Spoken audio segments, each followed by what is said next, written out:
Hey y'all, just stepped down into my garden and today I want to talk to you guys about something very exciting. We're closing in on the end of July, which means we have stepped into the window of planning and planting your fall garden in the winter, whenever I am desperately awaiting garden season. I spread all of my seeds and my doodles and my calendar and everything out on the kitchen table. I make a huge mess, make a big plan, dreaming about what I'm gonna plant. But right now, my kitchen table is covered in tomatoes because it's July. But it is time to start planning the next wave of the garden. Unfortunately, fall gardens seem to have a shroud of mystery around them. For some reason, people just think that they're difficult or that for some reason that it's harder than your typical summer garden, but it's not. I think maybe that misconception could come from the fact that in the spring, we're completely overwhelmed as consumers with garden stuff. Even the big box stores are full of gardening things. There are plants from major nurseries in all of the farm stores and all of the home centers. However, whenever July and August roll around, the big box stores are marketing back to school stuff. They're not convincing you to garden. So many people who do spring and summer gardens never consider to plant for fall crops. And that is a huge mistake. I'm here to tell you today, you can fall garden and you absolutely should. So many of the things that we grow in fall are nutritious, delicious, and incredibly easy to grow. It's just all about scheduling. It's not hard, it's not confusing. So if you have never grown a fall garden before, because for some reason you had imagined it difficult or somehow confusing, today I want to encourage you that you can grow a fall garden, you should grow a fall garden, and all you have to do is decide that you will grow a fall garden. Since right now my kitchen table is completely overwhelmed with summer harvest, I have brought my fall garden planning stuff down here to the middle of the garden, which seems like the perfect place to make my garden plan. And I wanted to invite you guys along so that I could show you what goes into the thought process of this, how absolutely easy it is, and so that I can encourage you that this is the year for you to have a successful fall gardening season.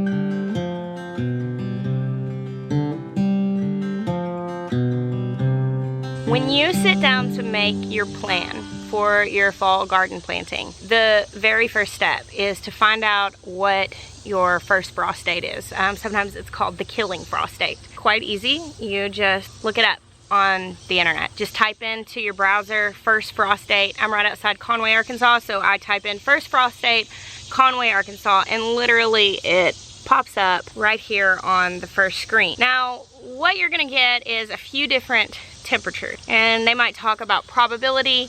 If you want to keep it really simple, go to the Farmer's Almanac website, and they have a section where you can just put in your zip code and they give you one date. They keep it really simple. Now, there are other websites like garden.org.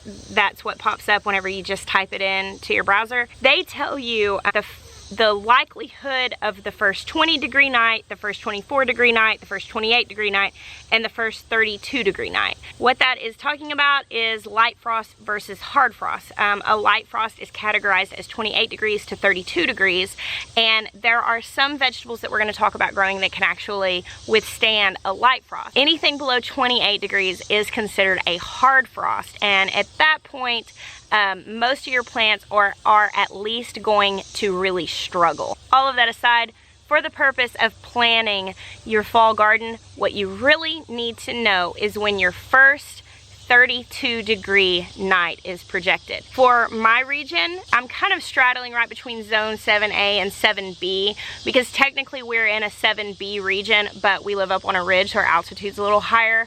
So I tend to err towards 7A when it comes to things like this because you would rather have a little more wiggle room. My first frost date is estimated around October the 27th. So what I'm going to do is take my planner and I'm going to make a note of my first frost because this matters the most in making this plan. Now, before you go counting all the days backwards on your calendar, I want to give you a little tip that you can also put in your search engine. how many days until, and then a date, and it'll tell you exactly how many days until. So I've looked up how many days until October 27th. It tells me that I have 98 days until my first frost date. So that's what I need to know right now as I'm beginning to make my plan. I also found a really great chart on the Almanac's website, which I'm going to link below in the show notes. You'll have to press show more to expand the notes and see it down there. Check this chart out. It makes all of this very simple and gives you a list of your last planting dates according to your first frost date. It's quite easy and it simplifies a lot of what I'm about to tell you. Now, because I am in such a southern zone and I have such a long growing season, right now I do have 98 days. That's 14 weeks. That's a long time. And so right now I am making a plan for all of this stuff because some of these things I'm going to be starting from seed inside my house right now, but a lot of this stuff I won't plant in my garden for another 6 weeks. However, I wanted to put this video out now so that those of you who are in more northern areas might have a chance to use this information in your own garden this year. Now that you have your killing frost date, we can start talking about varieties and you can get an idea of when you want to start them. Now, I like a list and I like a plan, but truly, I suggest having a paper calendar of some sort, even if you don't have a planner that you routinely use, just getting like a calendar at the Dollar Tree. They're all on sale right now because it's halfway through the year, and writing down reminders to yourself of when to start things and when to plant things. Succession sowing is a pretty big deal when it comes to a lot of these root vegetables because you don't need all of them to be done at the same time. But if you miss the window, you might miss your opportunity for this year to grow those things. So for me, I like to sit down with it all at once and make a plan and make notes to myself when I'm going to plant certain varieties, so that whenever I sit down at the beginning of the week and kind of make my idea of what I'm trying to get done that week, I can look and say, oh look, I need to plant my watermelon radishes this week on this day. And I can keep all of these seeds out in a central location so they can be easily accessed. I can do my succession planning, and it just helps me to stay organized. Now, I also have a really big garden, so you can make this a little simpler on yourself by not planting as much, but no matter how much you plant, I highly suggest making a plan from the beginning and making notes to yourself as to when you want to plant things. Because after all, a fall garden is not like a spring garden. And in the spring, you might be able to draw out your planting for a couple of months and just push your harvest back farther. But that is one thing that is a little more difficult about a fall garden. If you miss the window is gone, at which point you can no longer plant because you would be planting into the hard frost dates. But please don't discount it because of that. You can do this. It's July. You can do this. You can plant a fall garden, and you're going to. So in July, in a lot of regions, you still have time to do a second wave of short season summer varieties. Things like beans, cucumbers, and zucchini squashes and other summer squashes. Most of those varieties are 60-day things. Remember, I've got 98 days left in my garden season before the frost comes. Now, these are all frost tender varieties, so they will not grow past that frost. The frost will kill them. However, if I plant them now, I can harvest them for a few weeks before the frost comes. So I am actually planting more beans, cucumbers, and squashes this week in some different places in my garden. Let's talk about winter squashes really quick. There's a lot of misconception when it comes to winter squashes because of their name. Winter squashes are not grown in the winter. They're not a fall crop. They're not a winter crop. They are frost tender plants that need air temperatures of 50 to 90 degrees. The reason why they're called winter squashes is that they're grown through the summer for storage to be used throughout the winter. When primed properly, winter squashes can last in storage for many months, even up to a year. So many people grow them through the spring and summer in order to eat them throughout the winter until the garden begins producing the next year. Winter squashes are not fall crops. So if you are planning on planting winter squashes for use during the winter, you need to plant them at least 14 weeks before your killing frost date. That means that I could plant more winter squashes like right now if I wanted to, but I couldn't wait until next week because my plants might not have time to fully ripen their fruit before the frost comes in and kills them. For my region, if I were going to be planting a second round of tomatoes and peppers, which I'm actually planning on trying to do a few more tomato plants. It's kind of just an experiment. I'm not sure how it's gonna go. You need to be putting your transplants in like now. Now some shorter season varieties, cherry tomatoes, dwarf tomatoes, they're 60-day varieties from transplant. So you would have a little bit longer, but remember, 60 days is when the fruit first starts getting ripe. So you don't want that to be happening right before the frost, or you're not gonna get very much harvest. One thing you can do if you are wanting to plant more tomato plants for a second wave of plants, but you don't have time to start more transplants. I'll show you a quick tip. Now, I have not personally done this. I am in a lot of tomato growing groups because it's something that I really enjoy, and a lot of people have told me this. I'm going to try it. This year will be my first year to try it. But the places where your tomato plants have sprouted on their stems. Now, tomato plants will grow roots. Right here is an example of where this tomato plant was touching the soil and it rooted all along here. Well, one thing you can do is you can actually take trimmings, and I can cut this branch and I can actually plant this branch and start a new tomato plant from simply this branch with this root. And it's like that with any stem. You can actually do that. It's good if they've already got a little bit of rooting starting. But you may have noticed with your mature tomato plants this summer that they get those little white nubbly things around the bottom. Well, those are your tomato plants' attempts at putting out more roots. So you can take those branches, you can actually prune the suckers, which are the little parts of the plant that come up in the armpits of the tomato. You can actually prune these and put them in a little cup of soil and keep them moist, so they look really rough at first, but then they'll start to set off roots. So if you're wanting more tomato plants but you haven't started seeds, you can get a second wave of plantings by just doing clippings and rooting those clippings. At this point, it's gonna be a little late for many zones to try to start more tomato seeds. However, if you are in southern zones, really like 8, 9, 10, those areas, you might be able to go ahead and start some and transplant them and still get a fairly good harvest out of them before the frost comes. Okay, now that we've talked about kind of the second wave of summer, let's talk about the things that are typically cool weather crops. First, we have brassicas like cabbage, cauliflower, broccoli, and Brussels sprouts. All of these things need to be started indoors about 12 to 14 weeks before your first frost date. You definitely want to start them in your house because these are cool weather varieties. They're not going to be able to thrive in germination outside in the heat, but in a nice air-conditioned house, that's exactly what they need. You want to set them out in your garden about 6 weeks before your first frost date in the fall, and it's typically suggested that you set them out on an overcast or a cloudy day so that they don't get scorched by the sun. Another very typical fall crop is root vegetables. Radishes, beets, turnips, parsnips, rutabagas. Now, parsnips and rutabagas, I think, have to be started a little bit earlier. I know that what I'm growing this year are turnips, beets, and radishes. They are so, so easy.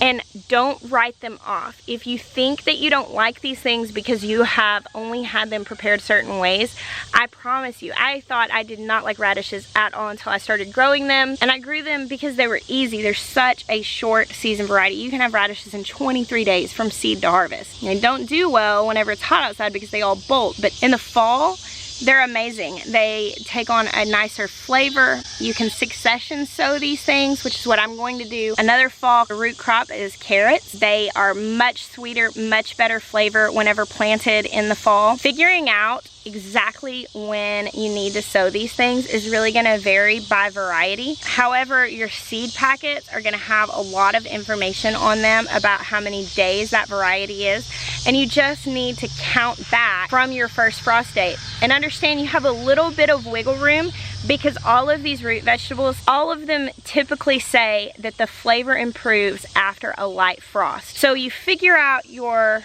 first frost date, you figure out how many days your variety needs, and you push it back just a little bit. So you're sowing it so that it's going to be reaching maturity around that frost date and then maybe a little bit past that, so that you get that nice frost-kissed flavor. And you do want to succession sow those things because, for instance, if you're planting 300 radishes, you might not want them all to be done at the exact same time. There's a lot of radishes to deal with at once.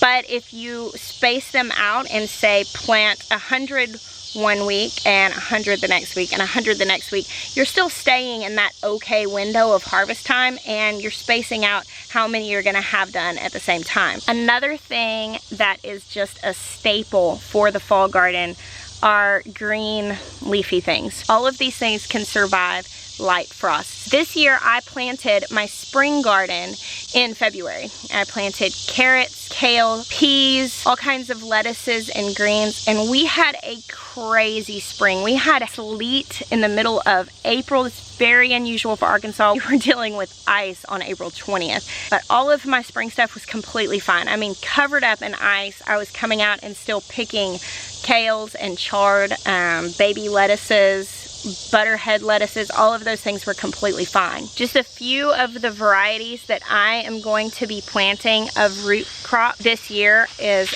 black Spanish long radishes, China rose radishes, golden globe turnip, Crosbys Egyptian beets, bull's blood beets, watermelon radishes. I'm also going to be doing kohlrabi. I'm going to be doing several varieties of carrots, which I don't have my seeds out here, and I'm going to be doing a lot of different greens. Even if you're not a big salad eater, I really suggest growing a lot of greens. There are so many things that you can do with greens that you might not think of if you've always just kind of delegated them to the box of salads. But I love lettuce wrap, I love kale chips, I like dehydrating kale, I love sauteed greens, I love collard greens and mustard greens cooked southern style, and you can always juice your greens if you're not into eating them. It's great nutrition to run them through a juicer or to put them in smoothies. So I'm going to be growing lots of greens. If I'm going to eat a salad, absolutely my favorite way to do that is with homegrown, soft,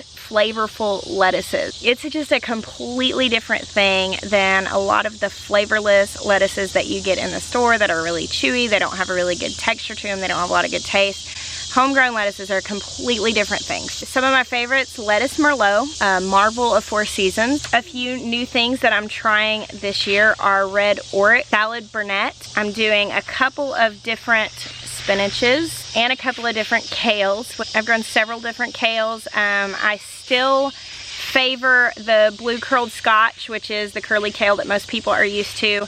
However, I've done a couple of other ones. I really like dinosaur kale. I'm going to grow that as well. And I'm doing a few different kinds of chard. Another common fall crop is peas. I especially like to do our shelling peas and our snap pea in the fall. Here in Arkansas, our springs tend to get hot quickly. We had a really great harvest of peas this year because we did have such a long, cold spring. But I am going to do another round of those. They can handle a frost. So you can plant your peas to run a little bit over into your first frost date. A couple of the herb varieties that do really well in cooler weather are cilantro.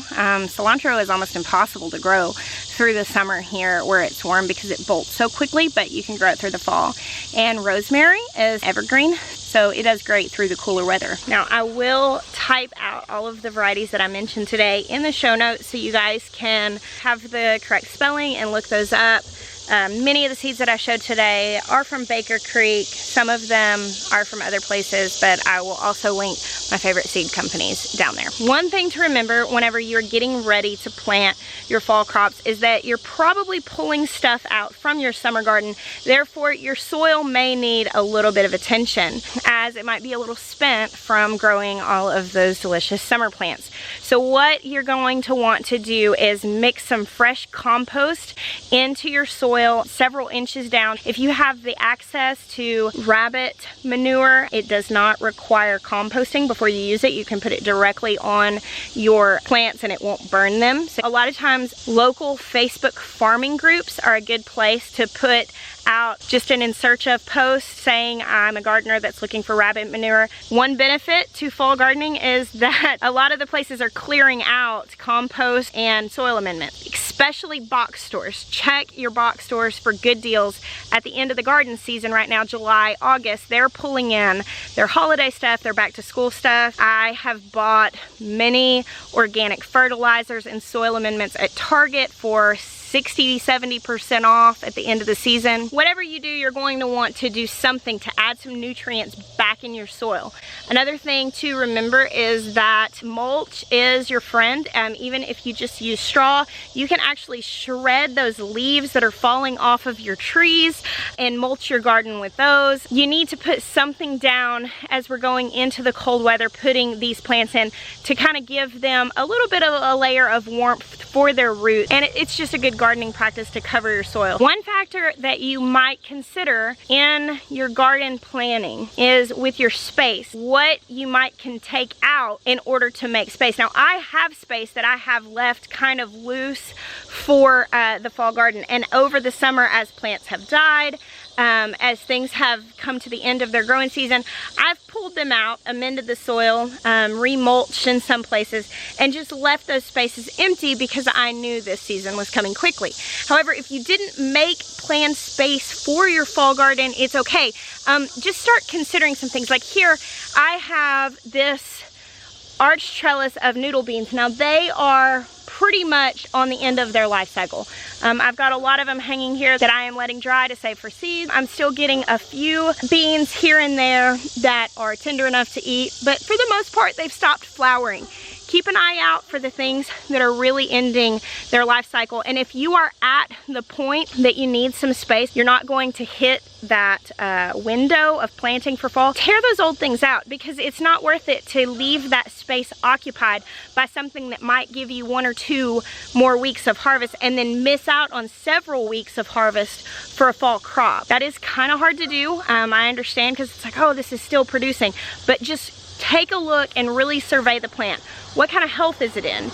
Is it still setting a lot of flowers? A lot of times things like bush beans and determinate tomatoes, they only set a certain amount of fruit to begin with, so you might be coming to the end of what you're gonna get from that plant anyway. Those would be ideal candidates to go ahead and move out of those spaces to make space for your next crop. For me, I've got a lot of basil that went to seed. I have a lot of squash plants that are kind of looking a little puny. I don't think they're gonna live that much longer. It looks like they're kind of coming to the end of their life. I've got beans that are sort of petering out. There are a lot of things that I'm noticing in my garden. Now, I don't think they're gonna give me that much more if I let them run their course. I might cut their run just a little bit short by pulling them out to make room for my next crop. Just get creative. And if you're still in the mindset that you have to plant all types of plants all together, all your peppers together, all your tomatoes together, all of your greens together, all of your peas together, I just wanna free you from that mindset. You don't have to garden like that. I feel like it's actually much more beneficial to mix things up. It makes the garden more interesting, and it also throws the pests off,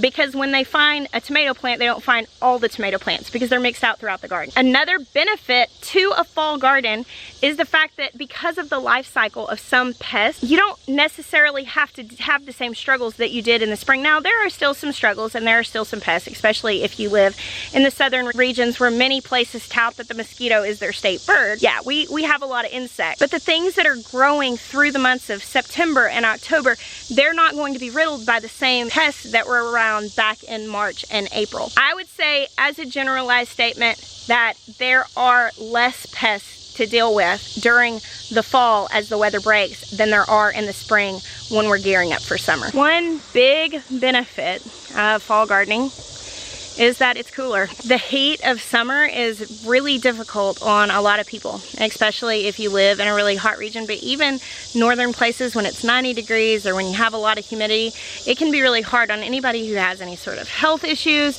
or if you're just simply not used to being out in the heat. In the fall, it's just physically a lot easier to be outside doing the work of a garden. So if you haven't been able to really enjoy your gardening space in the summer, if it's something that you've just done for the sake of working and because you really wanted the harvest, I highly suggest planting a garden during the time of year that you're actually going to get out and enjoy your space, to just sit in your garden, to enjoy the relaxing company of growing things.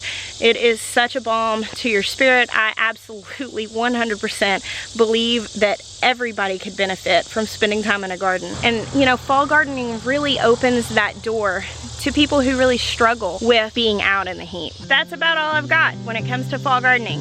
It's not hard, it's not complicated, and you can do it. It just takes a little bit of planning. That makes all the world of difference to make sure you don't miss those crucial windows of opportunity to plant these things But with this, you can extend your season of growing your own food and living less dependent on the grocery store by just going ahead and planting the fall garden. I hope I've convinced you. I hope you will share your successes with me. And if you enjoy growing anything during the fall that I have not mentioned in this video, make sure you throw it down in the comments below. I love the community that can happen in the comments to these videos. We can help each other. I am learning so much from you guys. And I see you all helping each other and encouraging each other. And so I just want to say, yes, please do that. I love that. Thank you guys so much for watching. I bless you. Until next time. This space is going to change so much soon. It's going to be hard to move past the season of summer, but I'm starting to feel ready. I'm starting to feel excited. Getting the plan for the fall garden is definitely making me look forward to what's next. But shh, don't tell my tomato plants.